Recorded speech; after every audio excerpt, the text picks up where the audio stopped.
দেখেন ওই যে শুধুটা দেখা যায়, এতটুকু আইয়া দেখতে পাচ্ছেন নদীর পার, এর থেকে বেশি কিছু আর দেখতে পারে নাই নদীর পার এসে। আসসালামু আলাইকুম। আজকে চলে আসলাম আমাদের পাশে এলাকার মেঘনা নদীর তীর পার। বিকালবেলা চলে আসলাম ঘুরতে।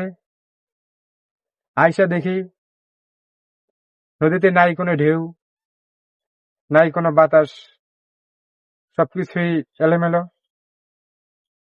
ভাবছিলাম নদীর পার আসলে মনটা ভালো হয়ে যাবে, কিন্তু নদীর এই অবস্থা দেখে মনটা ভীষণ খারাপ। সমস্যা নাই, আমি আপনাদেরকে দেখাবো, সাথে থাকেন।